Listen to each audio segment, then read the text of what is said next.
And one reason I wanted to get in the race early is because I'm from Erie County, and there's 7 other counties in the 27th Congressional District. I wanted to learn more about the issues of concern in each and every county, so I would be a better candidate, and if I was fortunate enough to be elected, a better congressman.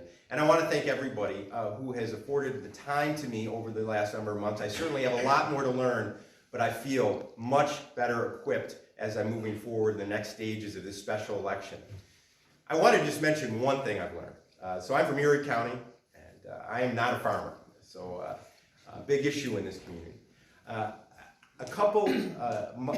About 2 weeks ago, a YouTube video was released of Mayor Bloomberg. He was at some forum a couple months ago or years ago talking about farming and how easy it is. And I could teach, this is him speaking, I could teach anybody to farm. You just dig a hole, you put in a seed, you cover it up, pour water, and it grows. There's nothing further from the truth from what I've learned in the times I've toured farms. Farming is, I am in awe of those that are in that field. I am in awe of what they do. You have to be incredibly knowledgeable. There's so many variables I've come to learn to succeed in farming. Actually, Dennis Vacco's father is a farmer in Erie County, Carm Vacco, and Dennis told me a quote of him saying, in farming you can do everything right and still get it wrong because there's so many variables. And you have to be an incredibly competent and good businessman to succeed in farming here, especially in a state that is so hostile to farmers, witnessed by the Farm Bill that was passed last year in New York State. But I want you to know I have a lot more to learn, but I have profound respect for the agriculture sector. It's the largest economic sector in the 27th Congressional District, and I will do everything I can if I'm elected to the Congress to fight for the farming and agriculture community so they will be here for generations to come. You know, the governor has had a sustained assault on local communities, local governments, and rural communities. He just stepped it up to probably the unprecedented level in what he is doing in the new proposal he is having in terms of wind farms.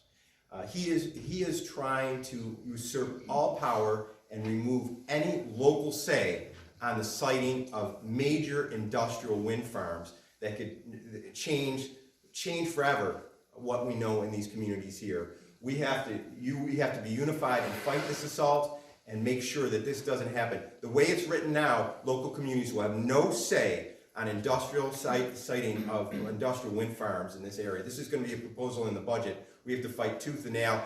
And let me just say this.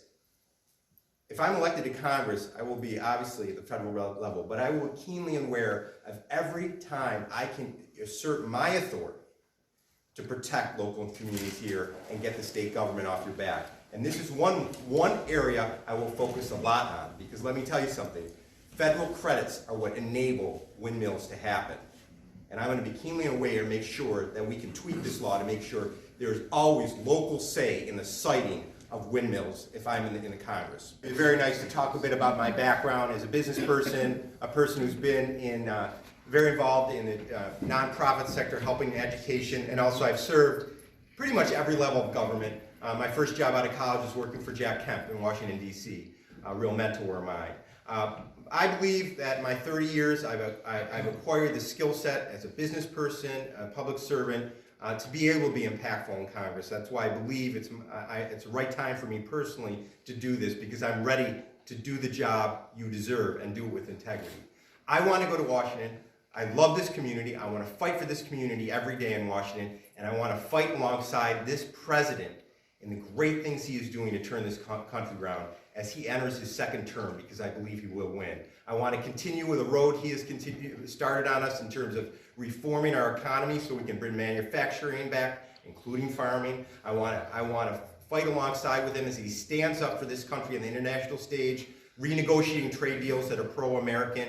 And finally, I want to fight with him as he secures our border and builds the border wall down the southern border. And let me just tell you on that, as Steve had mentioned, I really have tried to understand these issues. And certainly the issue of border security is a big one, but clearly where it's really happening is at the southern border. We're up here. So I wanted to learn about that. So I went down to the southern border personally a couple months ago, and I toured the southern border. I spent a day and a half with the Custom and Border Patrol. I went down to southern Texas, the Rio Grande Valley, and toured detention facilities. I met and was briefed with Customs and Border Patrol and toured the border.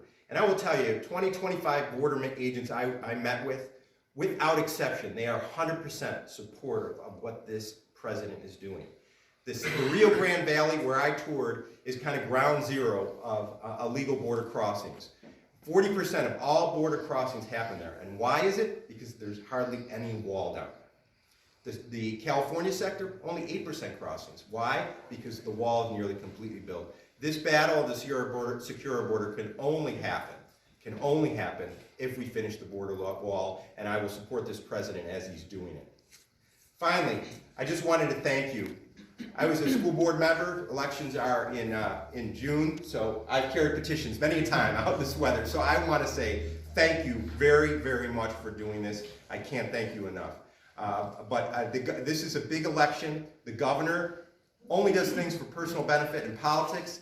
He put this special election on the date of the presidential primary because Donald Trump doesn't have anybody run against him, but we got all these crazies on the left, Bernie Sanders, Elizabeth Warren. Each of them, we're going to draw their people out on primary day for the presidential primary, trying to skew this congressional election towards the Democrats. We need to get the word out about April 28th. I thank you for doing that. We will have a big win, and this is going to be of national consequence because this is the first congressional election after the acquittal of this president from the impeachment debacle. This is going to send a message, a strong message, as we move towards the November election to win all our local races on the Republican side, but also, most importantly, re-elect Donald Trump to a second term. Thank you very much for this time.